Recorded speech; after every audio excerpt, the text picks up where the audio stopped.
tiempo para poder hablar sobre esa técnica del mini-nuc, que realmente, así como decía Martín, es una técnica que todavía creo yo tiene vigencia.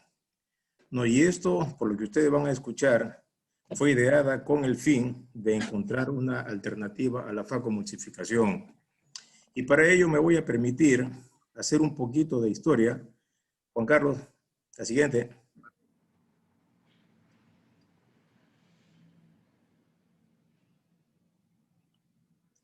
Bien, este es un mapa alrededor del mundo.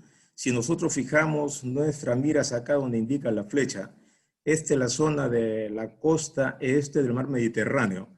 Allí está ubicado el país de Israel. La siguiente.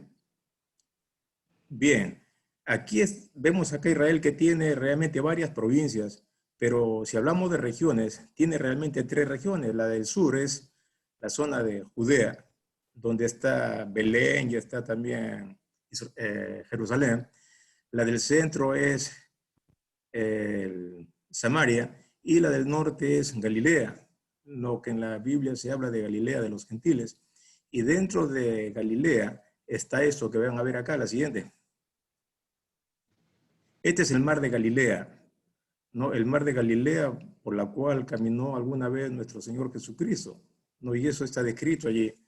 Pero lo importante de Galilea es que alrededor de este lago que es tan grande, que parece un mar, hay muchos pueblos. Dentro de ellos, Cafarnaúm, Tabga, también está ubicado ahí Magdala, la tierra de María Magdalena, ¿no? Pero hay un pueblo principal que tiene como 3.500 años de formación y es el que aparece abajo, que es la ciudad de Tiberias. La siguiente. Tal vez Tiberias sea la ciudad más desarrollada que tiene el mar de Galilea y esta es una vista aérea. Y acá, en un plano un poco más bajo, se divisa la ciudad de Tiberias. Y lo traigo a eso porque es importante, porque aquí en esta ciudad fue donde nació don Michael Blumenthal. La siguiente. Este señor que en el año 2007 ya falleció, pero dejó un gran legado para la humanidad y para la comunidad oftalmológica. Este doctor, que fue hijo de médicos oftalmólogos de ascendencia alemana, que estudió la carrera en Israel y siendo ya médico, tuvo que hacer una pasantía por la ciudad de Nueva York, donde conoció al doctor Peter Kansas y al doctor Dodig, el famoso doctor que creó el chopper que lleva su nombre. Y ese doctor, una vez ya graduado, regresó a su tierra y pudo trabajar un tiempo allí, luego estuvo por África, regresó a Israel y en Israel trabajó un tiempo por el Estado y otro tiempo ya en la zona particular. Y esto, siendo del trabajo particular, tuvo un instituto allá y esto le permitió viajar alrededor del mundo, ¿no? Y dentro de ellos Perú. Acá en nuestro país llegó 2 veces y nosotros lo vimos, una en la clínica, si mal no recuerdo, Estela Maris, y la otra en la Sociedad Peruana de Oftalmología. Pero hubo otra ocasión en la cual nosotros, y el doctor Negri se debe de acordar de eso, y el doctor Ceballos está por ahí, el doctor Lau, en que vimos al doctor Blumenthal en un congreso mundial que hubo allá en San Pablo, ¿no? Y ahí, si mal no recuerdo, en un ambiente que le dieron, estuvo tan lleno que realmente yo vi allí que había más gente incluso que para ver a Carlos Alberto Parreira, que en ese tiempo era el director técnico de la selección de Brasil. La siguiente. Bueno, a este doctor Michael Blumenthal se le debe esos términos que aparecen acá. Cuando se habla del six o incisión pequeña, este término fue ideado por él, por Blumenthal. Y eso para definir lo que vendría a ser después como la técnica del mini-nuc. Y el término de mini-nuc significa que sale de la catarata solamente el núcleo. El núcleo. El núcleo, si uno lo mide, realmente es de 6.5 milímetros de diámetro y de adelante hacia atrás son 4.5 más o menos. Lo que viene ya después es el contenido que él le llama epinúcleo, no, después corteza y finalmente la cápsula. Él también creó el término que es el túnel durante la incisión y el término bolsillo, que ahora lo vamos a ver conforme pasan las diapositivas. Y finalmente creó, sin darse cuenta, este término que se llama la hidrodisección, que se practica ahora tanto en la cirugía de catarata por extracción extracapsular, por incisión pequeña y también en la facomulsificación. La que sigue.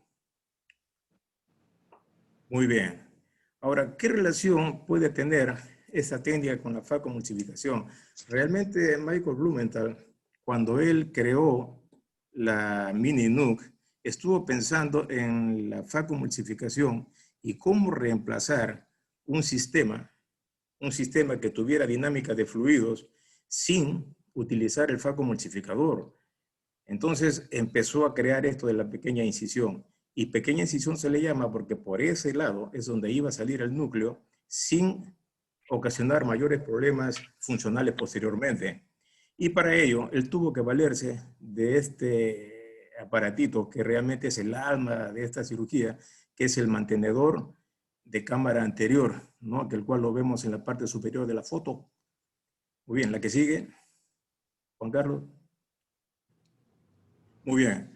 ¿Qué ventaja nosotros vamos a tener con esta técnica? Fíjense ustedes, es una pequeña incisión, claro, porque ahora la tendencia en el mundo para la cirugía de las cataratas es que la incisión sea mucho más pequeña y de esa manera es que deja menos astigmatismo y mejor desarrollo funcional. Es una técnica en la cual tampoco se usa suturas, así como aquella de las cuales hemos estado hablando hace varios viernes, ¿no? Y tampoco usan viscoelásticos. No, eso no usa viscoelásticos. Esa es la idea que tuvo Blumenthal de dejar de usar el viscoelástico. No se usa azul de tripán, o por lo menos yo no lo uso. No se usa utrata, ¿no? Que es el instrumento que todo el mundo usa para hacer tanto incisión pequeña, o para hacer extracapsular, o para hacer la facomulsificación. Otra ventaja que tiene es que es una mínima inducción de astigmatismo. Y es igual casi que las otras técnicas que ya se han descrito, que crea un 0.5, 0.75 de astigmatismo contra la regla. Es de una rápida recuperación, ¿no? Y en el índice costo-beneficio es una técnica bastante barata, muy barata, ¿no? Porque se prescinde acá de varias cositas. La que sigue. Bien, este es el instrumental quirúrgico que nosotros vamos a utilizar. En primer lugar, tenemos acá en la primera diapositiva un frasco de solución salina balanceada. Luego lo que sigue abajo es un equipo de venuclisis y lo que está más abajo es el mantenedor. Ahora, inicialmente el mantenedor fue creado de otra manera, no así como está acá. Y eso que vemos acá es lo que ya pues nosotros nos hemos acostumbrado en el hospital a pedirle a la licenciada de enfermería que cuando la doctora Pecho acabe su cirugía de retina, pues recoger esas cánulas de infusión y en la punta de la cánula, acá como es en romo, pues con una lija se raspa y se le da un bisel, como si fuera el auténtico mantenedor. En segundo lugar, tenemos acá una jeringa de 3 centímetros cúbicos y lo otro es una cánula de aspiración. Eso para el momento de la aspiración de los rezos.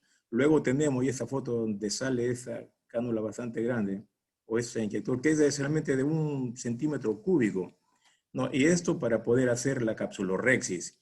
Y esto es el instrumental quirúrgico en sí, que está compuesto de una tijera, una .12, un McPherson, un separador, luego una espátula pequeña y finalmente un rotador. Y finalmente acá en el otro lado tenemos los cuchilletes que nosotros vamos a utilizar. Y está compuesto por un cuchillete de 15 grados, una lanceta de 3.2 milímetros y un cuchillete Crescent. La que sigue. Muy bien, entonces para poder tener entendimiento de lo que viene después, estos son los pasos que se siguen durante la cirugía del mini nuc.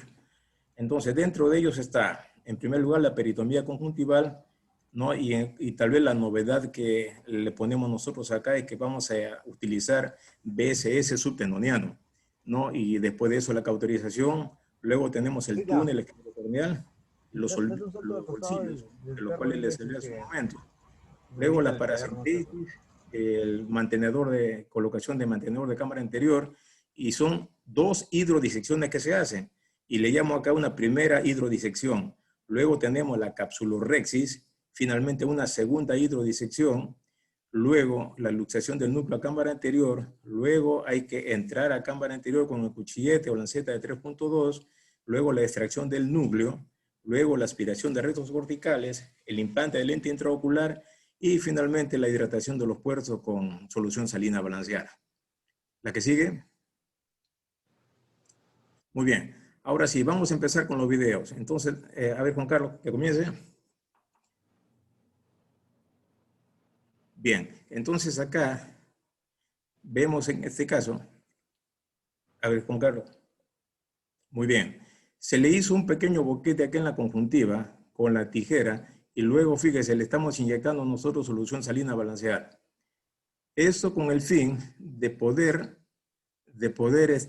permitir que hagamos una muy buena peritomía, pero más que nada buscar que al final de la cirugía o durante la cirugía esta zona no sangre mucho, ¿no? Y el después es ventajoso eso porque al día siguiente de la operación, cuando uno ve esta zona de la conjuntiva superior, realmente esto está planchadito, sin necesidad de colocar suturas ahí en la conjuntiva, y no hay sangrado o no hay hemorragia como algunas veces suele suceder cuando se coloca dexametasona o gentamicina subconjuntival. Entonces acá vemos que está sangrando un poquito, pues dice sangrado, que luego hasta con una gasa se puede secar, pero lo que se quiere es que la zona escleral quede completamente libre. Bien, ahora luego de ello, nosotros vamos a tratar de liberar toda la zona de teno que se pueda y empezamos a cauterizar. Viene la cauterización que puede hacerse con un cauterio bipolar o monopolar o lo que tengamos ahí a la mano, ¿no? Y si es que uno no tuviera eso, de cualquier manera, algo que pueda hacer que esto pueda cauterizar.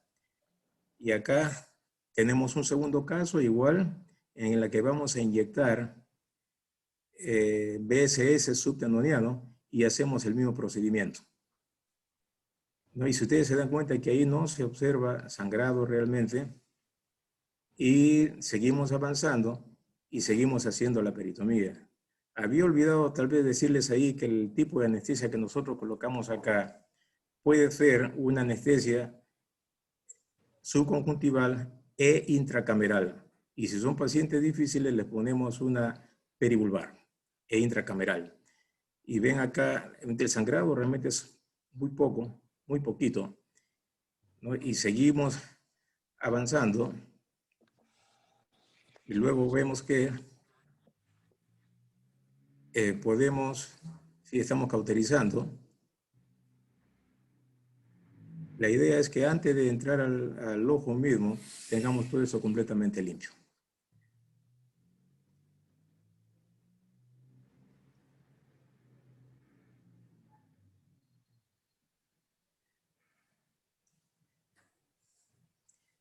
Bien, le decía, a ver, se pone una gasa y con eso se limpia todo completamente. Y este es el tercer paciente en el cual hacemos el mismo procedimiento de inyectar solución salina balanceada y hacemos la peritomía. Igual podemos luego tratar de sacar todo el tendón posible para que no nos estorbe, ¿no? Y luego de ello la cauterización.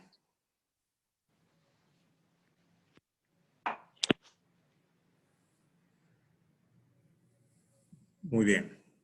Entonces aquí cauterizamos y ya tenemos prácticamente todo este lecho ya en condiciones de poder hacer el segundo paso.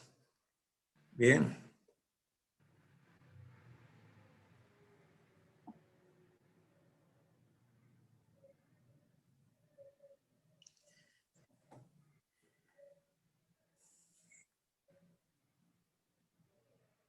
Muy bien, entonces queda esa zona completamente limpia y libre para poder continuar.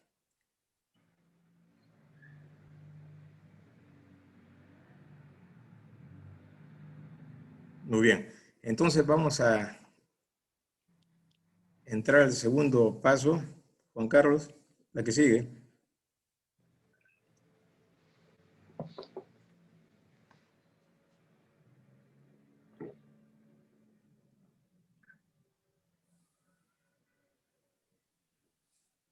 Muy bien. Eso es vamos a construir la incisión. Ese es el túnel esclerocorneal. Y si eso se hace con la hoja de cuchillete de 15 grados, no de más o menos 4 a 4.5, y ahí casi ni se nota porque ven ustedes cómo ha quedado completamente blanco eso. Y para que se pueda notar realmente tiene que haber un poquito de sangre. Muy bien, y realmente es una incisión trapezoidal, o sea, una principal de más o menos 4 o 3.5 milímetros y dos diagonales que pueden circunscribir un trapecio. Y entramos con el cuchillete crescent, que es el segundo cuchillete. Bueno, con eso avanzamos, avanzamos, avanzamos, avanzamos hasta córnea clara. Hasta córnea clara. ¿No? Y luego, bueno, eso es lo que se ha avanzado primero, ese es el túnel. Y lo que se está haciendo en este momento hacia el costado, eso viene a significar lo que Blumenthal llamó el bolsillo. Se hace un bolsillo a la izquierda y luego otro bolsillo hacia la derecha. Es decir, lado nasal, lado temporal.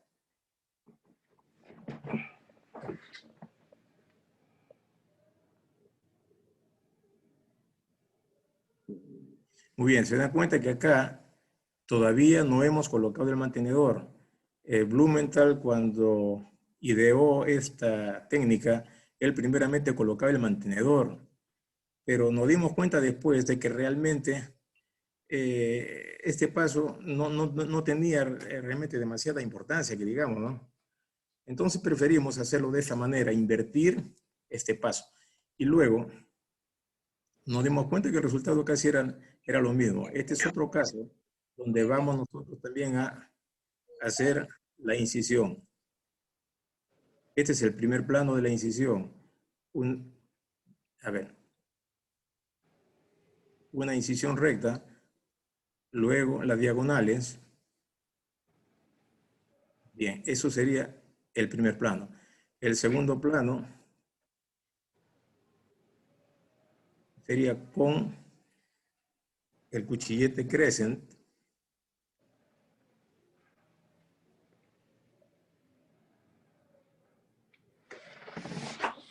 Hay un vaso sangrante por ahí que estamos cauterizando.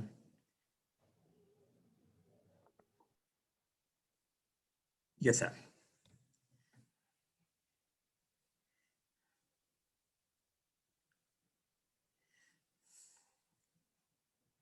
Bien, entonces el segundo plano de la incisión.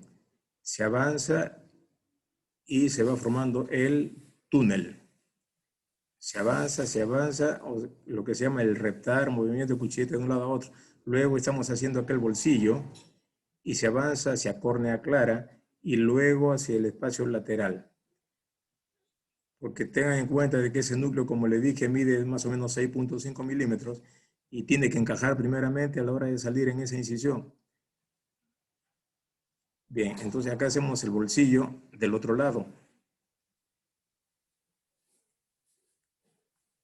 Y seguimos y avanzamos a córnea clara y también hacia esclera.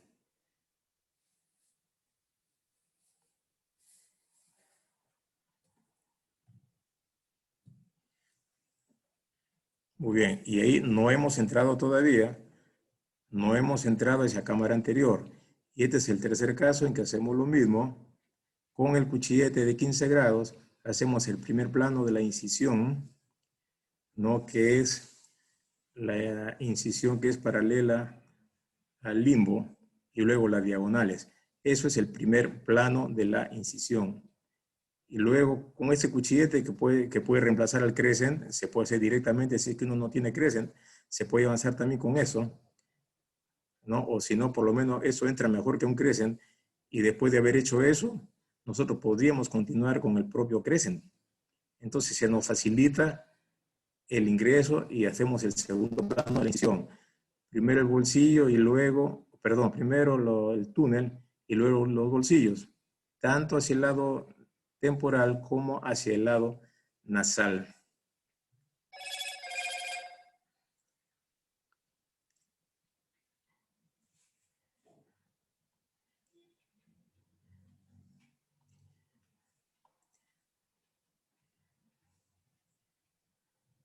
Muy bien, entonces el paso que sigue, vamos a hacer la paracentesis. Entonces hacemos un puerto a nivel 6 horario, 3 horario, así sin, eso es, y luego el 9 horario.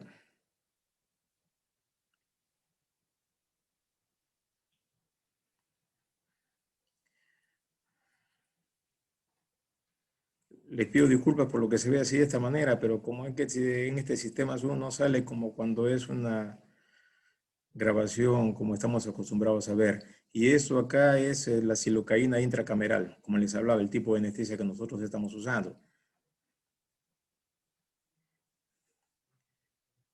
Bien. Luego de ello, recién viene la colocación del mantenedor. Entonces se entiende que este mantenedor está conectado al equipo de venoclisis y el equipo de venoclisis hacia el frasco que está colgado arriba en un parante.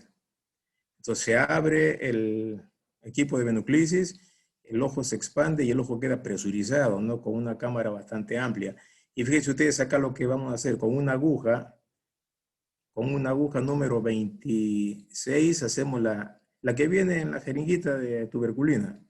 Le ponemos un poquito de BSS a la jeringa, entramos, pinchamos ahí la cápsula y luego botamos un poco de líquido.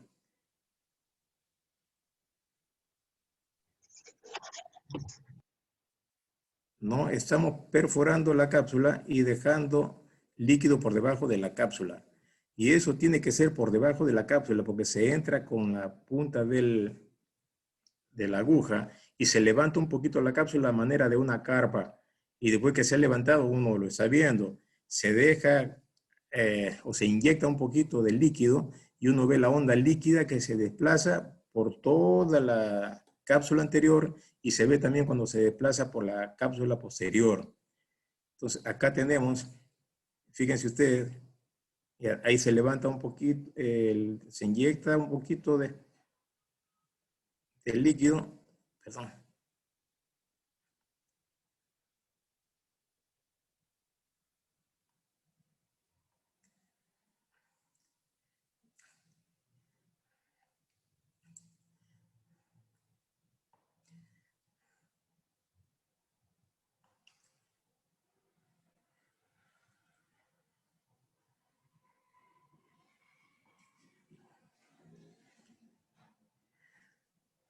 Bueno, luego viene la capsulorrexis. Entonces acá hacemos lo mismo que se hace en todo tipo de catarata, de levantar un poquito la cápsula, se forma un pequeño fleco y ese fleco queda flotando. Ahora, como no tenemos sutrata, podríamos hacerlo con el propio cistótomo, podemos hacerlo, pero mucho más fácil es entrar con esa jeringuita que le dije yo, ahí está, ven, esa es la cápsula rígida, con una jeringa de 1 centímetro cúbico y una canulita de las que vienen los viscoelásticos, se aspira y se pega, y fíjense ustedes cómo se hace la capsulorexia. Eso se llama capsulorexia por aspiración, ¿no? Y nosotros en el hospital le damos otro nombre que la doctora Fuentes no le gusta que lo diga, así que no lo voy a decir, pero le vamos a llamar capsulorexia por aspiración. Y fíjense ustedes cómo es que a manera de una utrata se completa la capsulorexis. Y acá hay otro caso que con un cistótomo perforamos un poquito y levantamos la cápsula, se forma la oreja, que creo antiguamente le llamaban oreja de perro, le llamaban a eso. Se forma la orejita. Y luego una vez que se queda suspendido ahí, no puedo decir en el aire, sino en el agua, queda suspendido, se entra con la cánula blanca que viene en los discolásicos, conectado a una jeringuita de uno, aspiramos un poquito, se pega el fleco en la punta creamos un vacío, y no se sale de ahí y empezamos la capsulorhexis.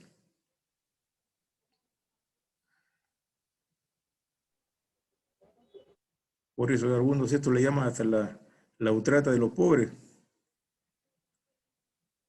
No, el que no tiene utrata podría fácilmente hacer eso. Y fíjense ustedes que el ojo está bastante presurizado. Tenemos una cámara amplia como para poder trabajar, ¿no? El frasco está suspendido más o menos a una altura entre 60 y 75 centímetros de alto, desde la cabeza hacia arriba. Entonces eso crea una cámara bastante buena como para poder trabajar. Igual acá estamos formando el fleco, está formando el fleco con el cistótomo.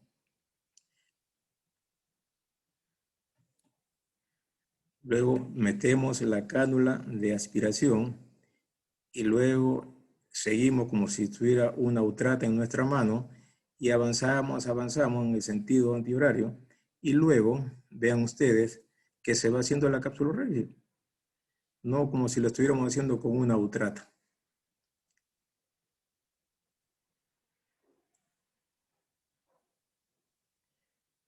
Aquí se nota un poquito mejor, ¿no?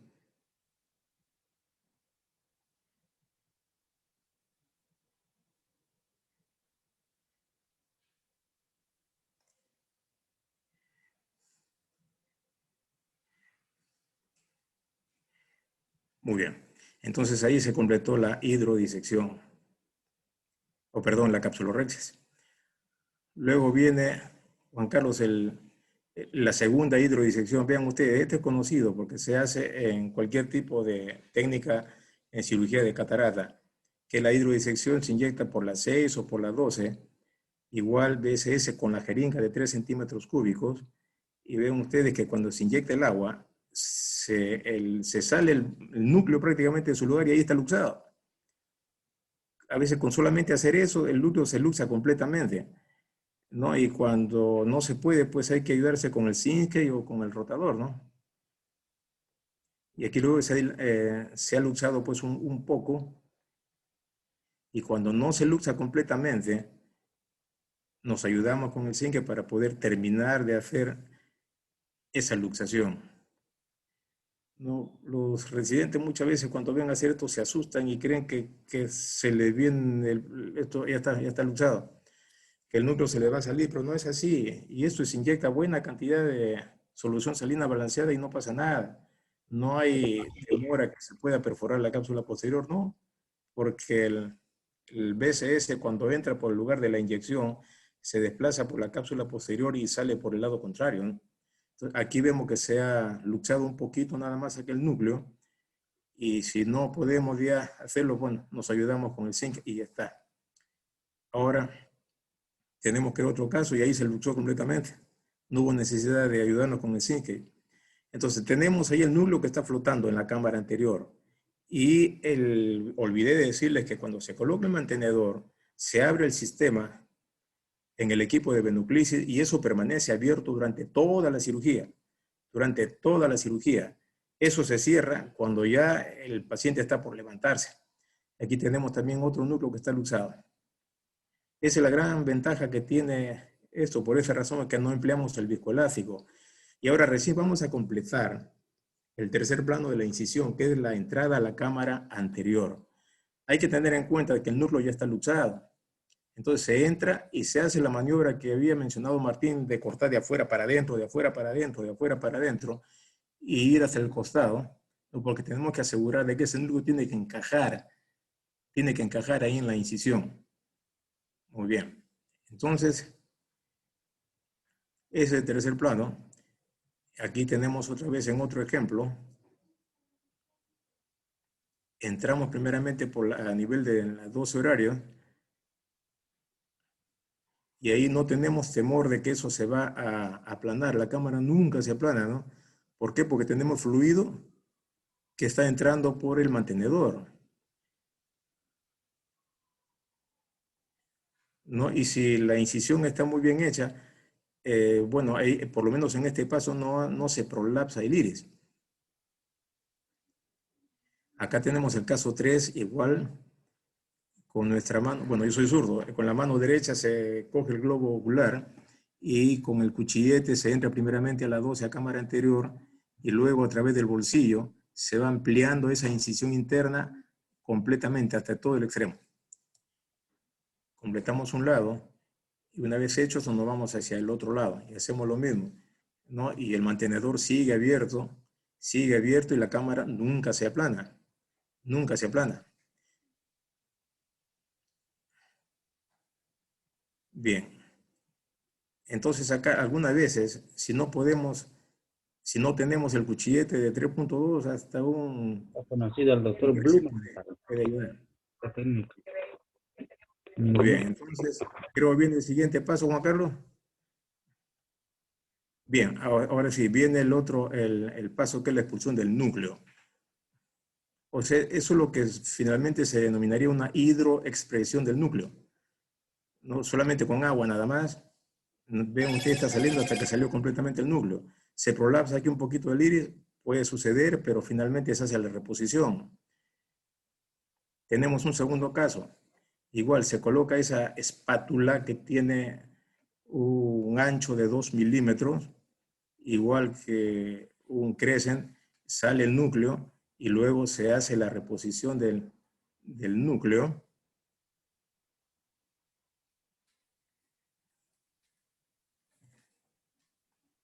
Y acá es igual, aquí vamos a ver, se coloca, ya está, salió el núcleo, ¿no? El mantenedor sigue abierto,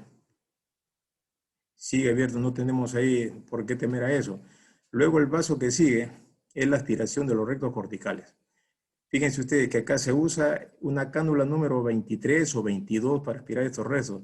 Y vean la facilidad con la que sale estos rezos, ¿no? Ustedes saben, y creo que todo el mundo lo sabe, que hasta en la facomulsificación, el paso en el cual se producen en su mayoría las rupturas de cápsula posterior es en esta parte, en la aspiración de los rezos.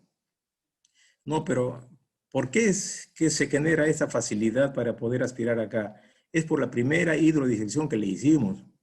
En la primera hidrodisección, nosotros separamos la cápsula de todo el contenido cortical, ¿no? En la segunda hidro, a veces no sabemos si realmente estamos por debajo de la cápsula o podemos estar de repente dentro de la corteza. Y cuando es dentro de la corteza ya no es una hidrodisección, sino una hidrodelaminación. Bien, y acá tenemos los retos y ya salió todo. Entonces, esta parte realmente de la aspiración lleva poco tiempo por la facilidad que nos dio la primera hidrodisección.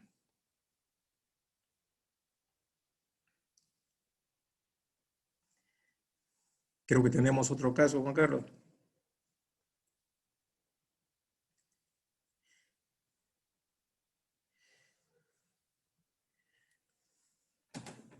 Muy bien, entonces aspirando ya todos los restos, lo que nos queda solamente es el implante de lente intraocular. Bueno, y acá tenemos otro caso de aspiración de restos y esto, como digo, sale completamente, ¿no? Y mantenemos ahí yo estoy acostumbrado a hacer estos puertos en 3 y 9 porque estos mismos procedimientos yo los hago cuando hago facomulsificación. Con la facomulsificación igual elevo yo el núcleo y por las paracentesis empleo dos agujitas número 26 que vienen en las jeringas de tuberculina, dobladas casi en 90 grados y con eso lo partimos en dos, ¿no? Y pues, teniendo dos heminúcleos, podemos agarrar o cada heminúcleo y partirlo cada heminúcleo en 2 cuartos y al final tenemos 4 cuartos. Y acá podemos inyectar esto o meter el lente con un inyector. Pero el problema es que como tenemos líquido ahí adentro, a veces haciendo esto, como es un instrumento grueso, la cámara se nos puede aplanar. ¿Podemos meterlo con el inyector? Sí, pero podemos meterlo así de manera manual y utilizando el Macpherson podemos hacerlo. Este es un lente plegable, es un monofocal plegable y esto lo estamos usando y si ustedes se dan cuenta es la dificultad que tiene porque este lente es hidrofóbico, ¿no? Entonces no se acomoda bien, con el viscoelástico es otra cosa, ¿no? con el viscoelástico este lente se acomoda mucho más rápido y se acomoda mejor. Entonces ahí, al igual que colocar un lente rígido, no puede con el zinc que se acomode el lente hasta que finalmente entre en el saco capsular.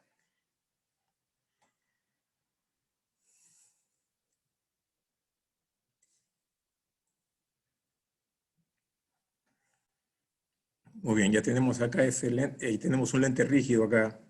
Todavía colocamos lente rígido nosotros ahí en el hospital. Tenemos todavía lente rígido.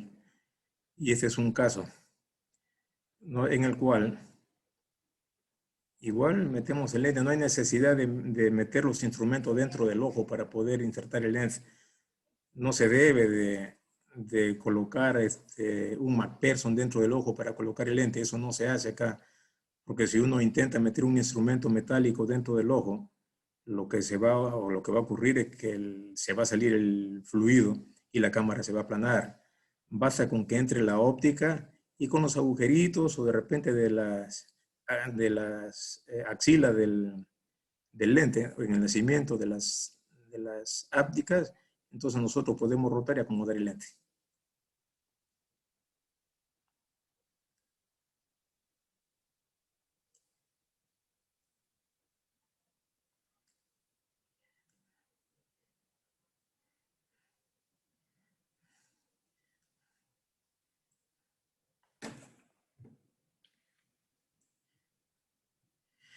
Bien, entonces ahí estamos tratando de reformar la pupila. Ya tenemos el lente dentro. Creo que hay un caso más, Juan Carlos. Bueno, ahí el último es hidratar los puertos. Esto es harto conocido, ¿no? El mantenedor, podemos sacarlo en este momento, pero prefiero dejarlo mejor al último. Y luego otra vez el BSS. Se hace un abón ahí enorme. Y al día siguiente el premio a esto va a ser que la conjuntiva va a estar completamente planita, no está hemorrágica, nunca está hemorrágica, no, y es un ojo limpio, ¿no? Y si dentro del ojo ha permanecido completamente limpio, pues el paciente sí va a tener una buena agudeza visual al día siguiente. Y acá finalmente el último puerto donde estuvo colocado el mantenedor, se hace una hidratación sin tratar de que se prolapse pues el iris haciendo esta maniobra. Acá igual se hidrata en los dos puertos, luego se inyecta BSS en la conjuntiva superior. No le ponemos nosotros acá con el cauterio, que la conjuntiva se adherirla con el cauterio, no, solamente con esa maniobra nada más. Y luego acá hidratamos el último puerto, acá igual, acá inyectamos el BSS subconjuntival con una aguja, nomás podemos hacer eso. Y luego la hidratación, aquí invertimos este paso y finalmente aquí. Muy bien. Entonces, esa es la parte que yo les traía para ustedes. Justamente son 40 minutos que había calculado para hacer eso. A ver, Artemio creo que está por allí. No sé si diría el doctor Javier Cervado, don Manuel Quiroz, que para ser un buen cirujano. Bueno, felicitaciones, Abel. Es la primera vez. Perdón, pero un momentito, un momentito. No decía eso, que decía don Javier Cervado, don Manuel Quiroz, que los videos para un cirujano ayudan, por supuesto que ayuda. Leer libros de cirugía ayudan, por supuesto, y ayudan más todavía.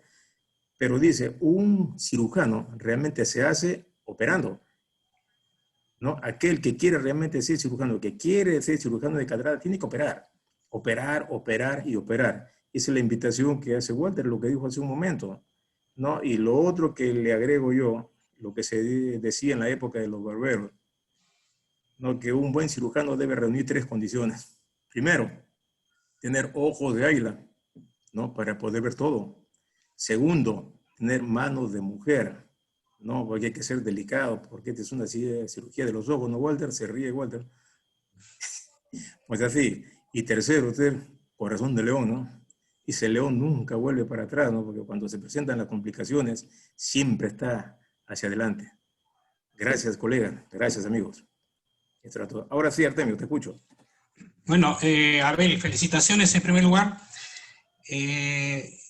Primera vez que veo una cirugía completa de la técnica de Blumenthal. Me impresionó muchísimo, especialmente la primera hidrodisección que haces para separar la cápsula y de la corteza. Eso por un lado. Y lo interesante que digo, impresionante la forma como has hecho la rexis con tu agujita y aspirando. Yo voy a intentar aplicarlo eso porque me pareció muy, muy interesante. Y en general es una cirugía que tú practicas que es baratísima y creo que haciendo en gran volumen esta es una opción para los programas de salud ocular comunitaria. Muchas gracias, Abel, por compartir tus cirugías y estoy muy contento por aprender cada día más. Gracias. Sí. Gracias, gracias. Abelito. Sí, Walter. Abel. Sí. Oye, hermano, pucha, no había visto la de Blumenthal hace años, qué bárbaro. Oye, hermano, mucha habilidad, fuera de bromas, es mucha habilidad. La construcción del túnel, lo único que no me cuadra mucho es la construcción muy alejado del limbo.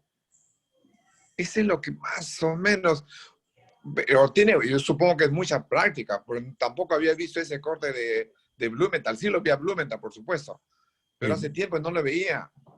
Y perdón, Abel, y las modificaciones que he visto que lo que hacen el mini núcleo, ¿no le ponen el mantenedor de cámara? No, por lo menos yo he visto a Martín está acá presente, que Martín creo no usa mantenedor, pues no, y creo que Artemio tampoco usa mantenedor. Ahí en el hospital, a mí me sucede lo mismo que a ti, Walter. Por decir, los residentes, no sé, me da la impresión como que tienen temor o miedo a esa técnica que casi no lo hacen. Y yo he visto pasar a muchos residentes por ahí y ellos se han quedado haciendo la hidroexpresión. Es decir, utilizar viscoelástico, hacer su capsulorhexis, usan su azul de tripán. También emplean la capsulorhexis con la utrata y se quedan pues con eso y les da temor y como están 3 años allí y se van pues con eso de ahí y gente que haga eso.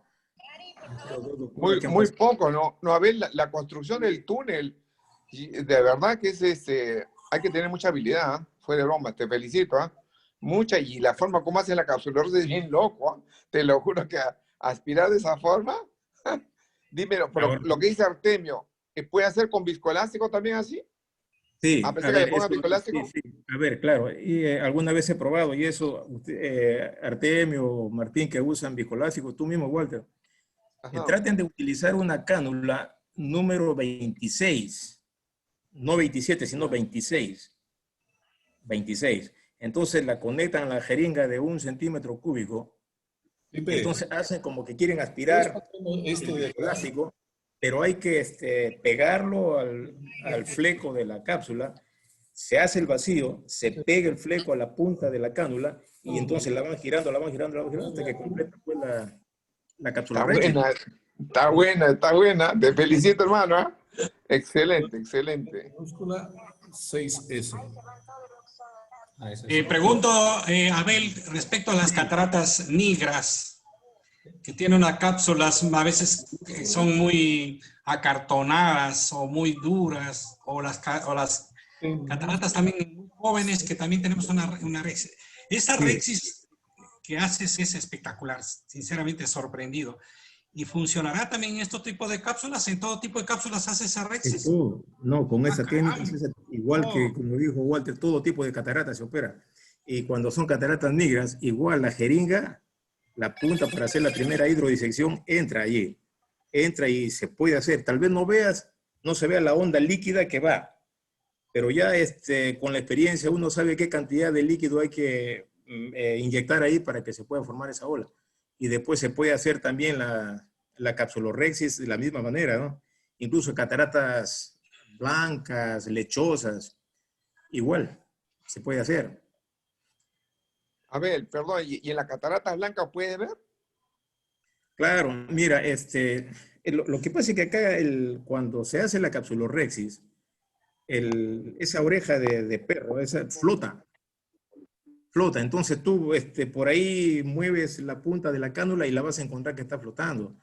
Mira, yo, creo la doctora Pecho por ahí, yo tengo un problema macular en uno de mis ojos y así operando en las cataratas lechosas se puede hallar la cápsula y poder hacer la capsulorhexis.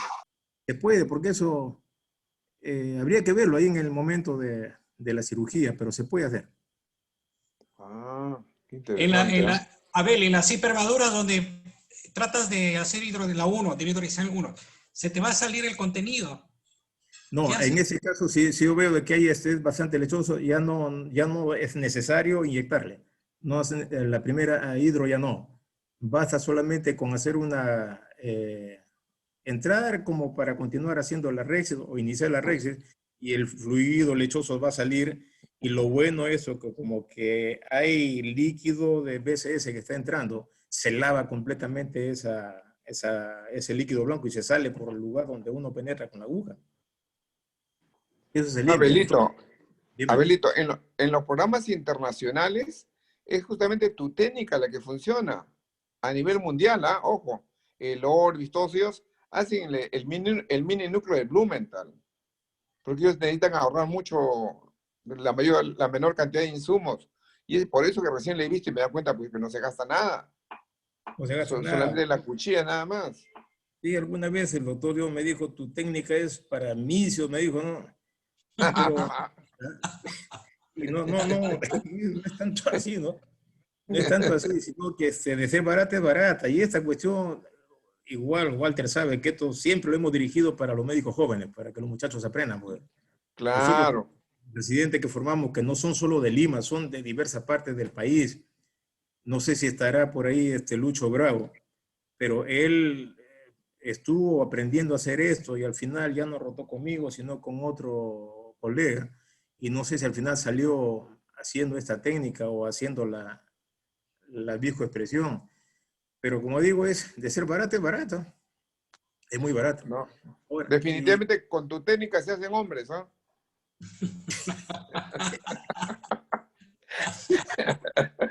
Van a salir residentes ya no con mano delicada, sino mano de macho van a salir, ¿no? Definitivamente. Mucha habilidad, mucha habilidad. Tiene no, que seguir insistiendo con los residentes. Si sí, logran alguna hacer vez, tu técnica, pueden hacer cualquier técnica, definitivamente. Estoy totalmente claro, seguro. sí, eso le digo yo, pero si yo puedo hacerlo, ¿por qué no pueden hacerlo ustedes, no? Pero no, pues Juan Carlos, que es el joven el colega que me está ayudando con eso, él durante 3 años hizo tres Chuma. solamente. Buenas noches, Martín, adelante, Martín, buenas noches. doctor Abel, buenas Claro, Martín. noches. ¿Cómo La está, verdad Martín? que, ¿cómo están amigos? Hola, Martín. Felicitarlo, Abel. Realmente una charla muy académica, muy didáctica. Eh, Esa técnica no la veíamos hace 14 años, cuando recién vino Orbis a Chiclayo hace 14 años. El doctor Graham Garr de la India nos instruyó en esta técnica de Blumenthal con el mantenedor de cámara anterior. Realmente es una técnica que da muy buenos resultados. Es una técnica más laboriosa, cierto, mucho más laboriosa. Y como dice Walter Sánchez, la construcción del túnel es un poquito más complicado. O sea, la curva de aprendizaje, creo yo, para los residentes es un poquito más larga, porque, como dice Walter Sánchez, es para tener buen temple, buena mano, Para para hacer hombres. un túnel largo y para hacer la capsulorhexis, eso es muy importante, porque hay que hacer una capsulorhexis amplia con esta técnica para que pueda salir el núcleo de manera completa, ¿no? Entonces, doctor, felicitarlo realmente, que estas conferencias de los viernes nos están enriqueciendo mutuamente. No, y batallar ha sido con Walter de hace varios años, incluso con Artemio, cuando nosotros en el Sabogal organizamos 2 cursos de incisión pequeña. ¿Te acuerdas, Walter? Hace algunos años. Sí, sí, excelente. Ahí tengo las fotos, te las voy a enviar. Claro. Ahí las tengo todavía, estábamos todos reunidos. Y así los muchachos preguntaban, pero lo que pasa ahora es que los residentes no preguntan. Yo creo que saben demasiado. No preguntan, no dicen nada, no sé. ¿Tienen alguna opinión de algún residente? ¿No te parece, Abel? A ver, acá Juan Carlos. Doctor, sí, acá hay Si me unas ayuda, preguntas. hay preguntas, a ver, así por favor, a ver. Hay unas preguntas en el chat, doctor, me voy a pasar a leerlas. El doctor Elmer Vaca pregunta, ¿de cuánto recomienda la capsulorhexis para esta técnica? No, no menos de 5, no menos de 5. Y eso depende también de la dureza misma que pueda tener el núcleo. No sé si es una catarata en el LOX de grado 5, grado 6, pues tendría que ser una capsulorhexis de unos 6 milímetros, ¿no? No, si son unas cataratas un poquito más blandas, pues puede ser hasta de 5 o 4.5. Ok, doctor. No, y eso lo puede manejar. ¿Sí? El doctor Julio César Colán pregunta, ¿por qué no usar viscoelásticos? Porque la técnica que recomienda Blumenthal nunca usó viscoelástico y no se usa viscoelástico acá. Ahora, que yo use alguna vez viscoelástico, sí lo uso. ¿Y cuándo se usa viscoelástico? Cuando las cataratas son un poco complicadas. Por decir, pacientes que no dilatan bien la pupila. Entonces allí tengo que usar viscoelástico para poder entrar con ese gancho de Beckert, ¿no? Que parecen una Y o unas horquetas ahí abiertas así en forma de Y, para poder enganchar ahí el borde pupilar a nivel 9 y a nivel 3 y hacer el estiramiento ahí del borde pupilar, ¿no? En ese caso sí, pero después no. No se debe de usar, porque ese es el fin de eso, pues. Porque si uno se da cuenta, en esta técnica, cuando se habla de dinámica de fluidos, en la facomulsificación se consideran 3 pasos. Uno es la irrigación, aspiración y la facomulsificación. Con esta técnica tenemos 2 pasos, la irrigación y tenemos la aspiración. De lo que se diferencia de la facomulsificación en la forma como sale el núcleo, nada más. Hay otra. Otra pregunta. La doctora Connie Quiñones. Buenas noches y felicitaciones, doctora. Es una consulta. ¿Hay algún caso especial en la cual considere durante el plan quirúrgico desde un inicio el uso de viscoelástico? ¿Y cuánto de BCS se inyecta al inicio cuando punza la cápsula anterior? Bien. Lo dije eso, que en el preoperatorio, cuando el paciente es examinado en consultorio, nosotros podemos darnos cuenta, porque incluso los pacientes saben muy bien de que los pacientes que ya están prácticamente listos para ser programados, se le dilata la pupila y uno se da cuenta si es que ese paciente dilata o no dilata. Entonces, dentro del planeamiento ya entra aquel en el cual se va a utilizar viscoelástico.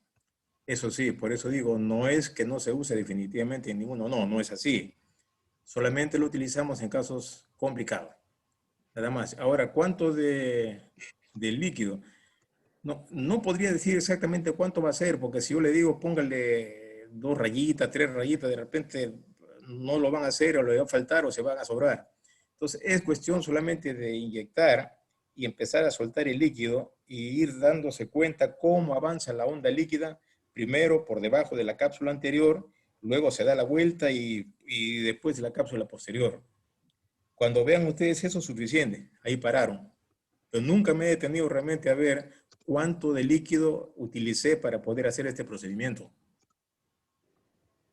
Si previamente tienes un conteo endotelial menor de 2000, ¿cómo resultan tus córneas después de solamente con líquido? Ya, Juan Carlos casualmente tiene ahí, hemos juntado un montón de casos ahí para tratar de ver eso. La pérdida puede ir entre 10 a 15% de pérdida de células endoteliales. Eso va porque si ustedes se dan cuenta, el momento en que puede tocar el núcleo, el endotelio, es en el momento de entrar en el tercer plano de la incisión, porque sale un poco de fluido por ahí. Cuando sale fluido, de repente puede golpear el núcleo que está flotando, puede golpear el endotelio. No, pero algunas veces, y me han sugerido que mejor haga la incisión completa, es decir, primer plano de la incisión, segundo plano y entrar de frente a cámara y dejarlo así y luego proseguir con los otros pasos. Y cuando el núcleo ya finalmente se luxa completamente, entro con la espátula y sale mucho más rápido, que podría tal vez ahorrar un poco de pérdida de células endoteliales, pudiera ser.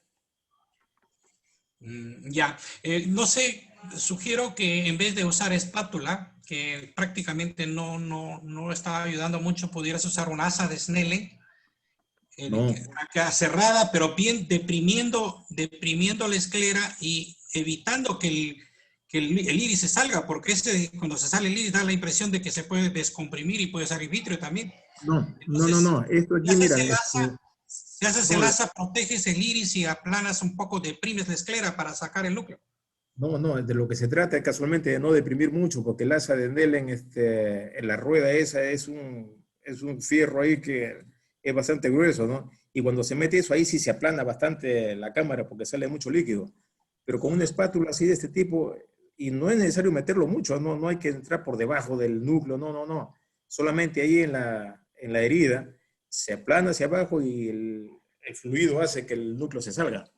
Sí, no, con eso es suficiente. Antes era más bien mucho más ancho. Blumenthal utilizaba unas, no espátulas, sino, ¿cómo le llaman? El chess, creo que le llamaban a eso, como unas planchitas de, a ver, como aquello que se usa Para deslizar el lente de cámara anterior, para sheet, deslizar, sí, para deslizar el lente. No me acuerdo cómo se deslizador el llama lente eso. de cámara anterior. Sí, se coloca eso ahí y ese era de mucho más ancho, casi de 4 o 5 milímetros. Pero acá hay de Es, 2 nada más, y con eso es suficiente. No, lo que pasa es que ahí cuando hemos ido nosotros a recuperar videos para poder hacer esto, hemos encontrado eso, porque realmente eso que se prolapsa el núcleo al momento de pulsar el núcleo, no siempre sucede. Eso es lo que tal vez sea lo más infrecuente. Es lo más infrecuente, pero eso es lo que encontramos grabado cuando fuimos a rescatar estas cositas allá al hospital por esto de la pandemia. Aquí Juan tenemos Carlos, más preguntas, doctor. a El ver, doctor Oscar R. menciona, excelente clase, doctor. ¿Cuándo abre la llave reguladora de la venoclisis para el mantenedor? ¿Varía de bueno, acuerdo al momento quirúrgico? no. A ver, por eso es el segundo paso, a ver, segundo, tercero, creo que es los puertos, ¿no? Cuando hemos hecho los puertos, ya una vez que vamos a colocar a las 6 el mantenedor, se abre en ese momento. Una vez que se abre, la cámara se ensancha y queda completamente formado y presurizado el ojo. Eso es como si nosotros tuviéramos viscoelástico dentro del ojo. Y eso se mantiene abierto, completamente abierto, hasta que termina la cirugía. Ahora, está estudiado a qué altura debe estar el frasco. El, entre, digamos, entre 45 a 60 centímetros cúbicos, porque muchas veces cuando se eleva más eso uno se da cuenta que el ojo queda bastante profundo, como sucede con el fasco emulsificador. Ya, pero suficiente con eso, es suficiente con eso. Ahora, no se debe de cerrar, no se debe de cerrar el mantenedor o el fluido, tiene que estar completamente abierto. Algunas veces que se cierra cuando se trata de colocar el lente intraocular. Podría ser. ¿Por qué? Porque si lo hacemos así de manera manual, y si es un lente grande, que a veces no ayuda porque por dentro la presión del ojo llega casi hasta 40 milímetros de mercurio, pues. Entonces tenemos dificultad y podemos cerrar por un momentito eso hasta que entre el lente. Una vez que entró un poquito, listo, se vuelve a abrir y finalmente se mete todo el lente. Juan Carlos. Abelito, una pregunta. ¿Y pacientes con glaucoma hacen lo mismo? Como lo mismo. Es lo mismo. No, pero Yo lo digo por la presión. no, para el glaucoma, sí, nos vamos a la parte temporal, la que haces tú, pues. Ok. Sí. Cuando hay paciente con glaucoma, respetamos eso para el glaucomatólogo, no para dejarlo ahí que trabaje después, por si acaso, y nos vamos al lado temporal. No, yo me refiero cuando solamente, ahí tenemos pacientes que están con su triple dosis, lo que tú quieras, pero necesitan sacarle la catarata, porque no se le puede hacer una trae por diferentes motivos. Igual se pone. Igual se Igual, pone. ok. Igual pacientes incluso que llegan con ampollas, ¿sabes? Ampollas grandes, formadas, igual se le pone el mantenedor. Ah, ya, está bien, ¿no? Sí, no hay ningún problema. Lo que sí, tal vez se pueda bajar un poquito la altura del frasco. Pues tiene que formarse la Para que, cámara para trabajar. ya, para que no haga mucha presión, ¿no? Claro, así es. Así es. Juan Carlos, Tenemos más preguntas, doctor. La a doctora ver, Jenny Pecho pregunta, en su curva de aprendizaje, ¿qué complicaciones intraoperatorias ha tenido? en la curva de aprendizaje. No, a veces el momento de hacer la incisión, que a veces, como sucede cuando uno aprende la incisión para cualquier tipo de técnica, ¿no?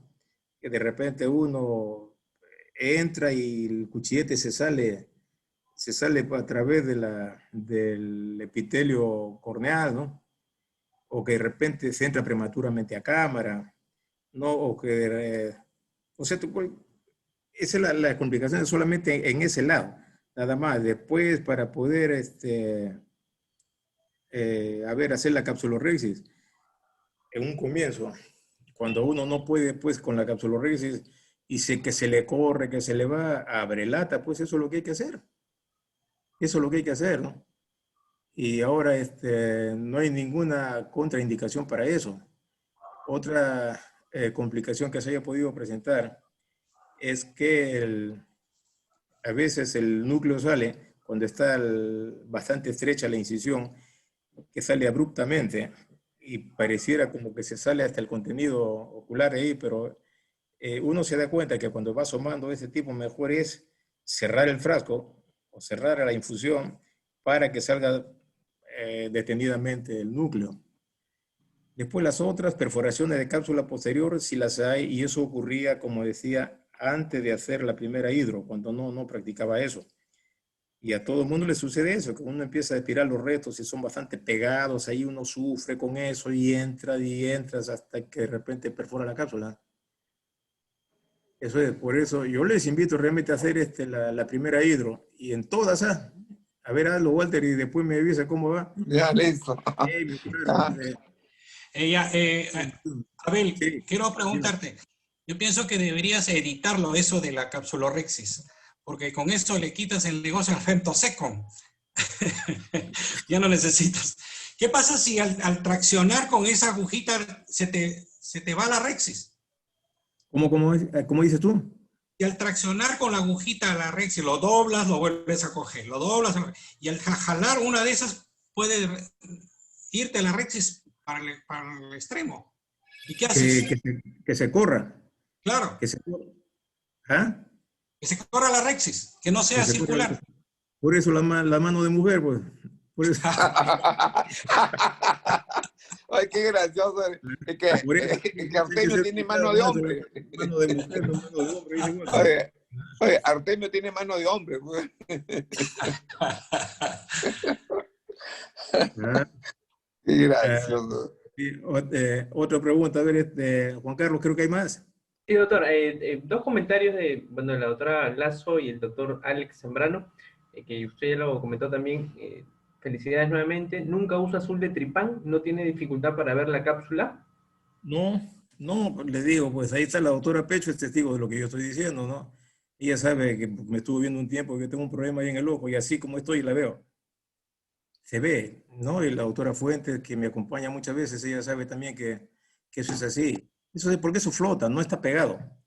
Nunca está pegado, siempre flota. Entonces uno mueve la punta de la cánula y ahí la vas a encontrar, ¿no? Ahora, al momento de, al momento de aspirar, uno tiene que asegurarse de que se pegue el fleco hacia la punta de la cánula y crear un vacío, aspirar. Y se siente, y con eso es como si la agarrara con la utrata y empiezas a moverlo. Es así.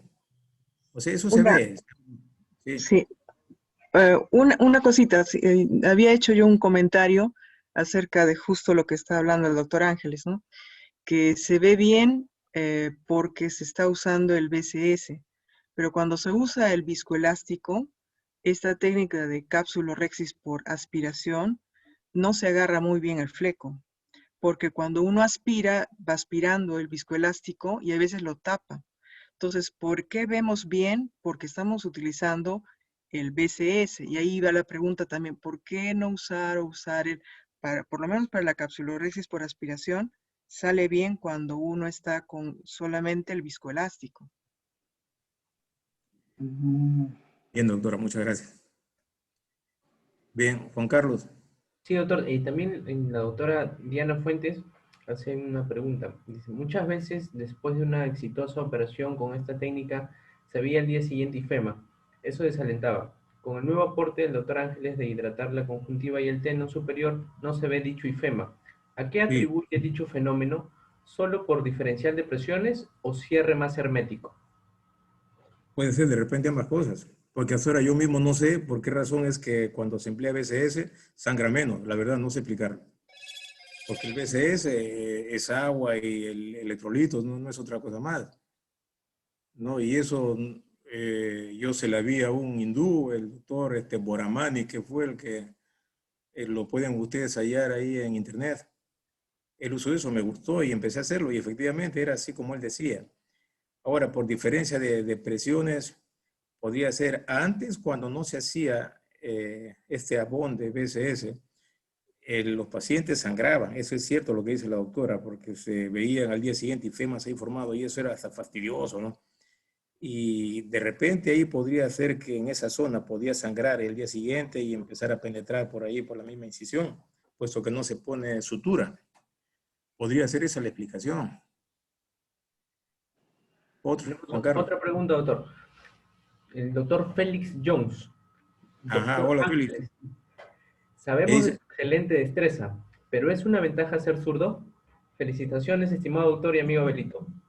Ay, una ventaja ser zurdo. Uy, ahí vamos a entrar en conflicto, porque acá creo que soy el único zurdo. El doctor Eneire también está por ahí, la doctora Pecho también de verdad es un zurdo. No creo que eso, porque igual uno opera ojo derecho, ojo izquierdo, y por decir, yo me siento bien operando ojo izquierdo, ¿no? Y tengo algo de dificultad en el ojo derecho. Un diestro es todo lo contrario. No creo que eso no tiene nada que ver. Absolutamente nada que ver. Tal vez en la facomulsificación sí, porque la mano, digamos, que uno domina, en este caso un zurdo, tiene para poder hacer las maniobras intraoculares, y para agarrar la pieza de mano es con la otra, la menos hábil. En ese caso yo creo que sí hay alguna ventaja, pero para esta técnica creo que no, todos estamos en las mismas condiciones. Felicitaciones, quiero felicitar a Abel, realmente una charla magistral. Y pues esa variante que has hecho es fabulosa. Y cómo lo coges con la cánula y haces la rexis con ella, ¿no? Y sin usar tripán ni viscoelásticas. Y pues realmente, que te digo, es una novedosa innovación que has hecho y que facilita el acceso a todos, ¿no? Y realmente, en cuanto a la mano derecha o mano izquierda, yo creo que todo cirujano debe tratar de usar las dos manos, derecha e izquierda. Y si no, si es diestro, pues manejar la izquierda hasta que lo haga eso, ¿no? Yo con el correr del tiempo he aprendido a manejar la mano izquierda. Cuando es ojo derecho y ojo izquierdo, ahora manejo las dos, ¿no? Entonces es mejor tener, adiestrarse en ambos, ¿no? Claro, sí, creo que es correcto eso.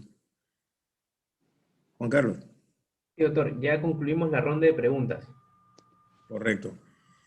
Entonces, bueno, yo les quiero agradecer nuevamente, colegas, y sobre todo a los mayores, a los que dominan la incisión pequeña, de estar acá conmigo. No, y vamos a seguir con eso. La próxima semana, si Dios quiere, vamos a tener la presencia del doctor Carlos Gómez de República Dominicana, ¿no? Que tiene una técnica también bastante interesante. Así es que yo les ruego estar presentes también en ese momento, porque vamos a aprender, y como dice Martín, todos estamos aprendiendo realmente acá con las experiencias de cada uno de nuestros cirujanos. Nuevamente, colegas, muchísimas gracias, y nos encontramos pues la próxima semana. Claro, Belito, nos vemos entonces. Gracias. A ver. Gracias. Ya no. Gracias, doctor.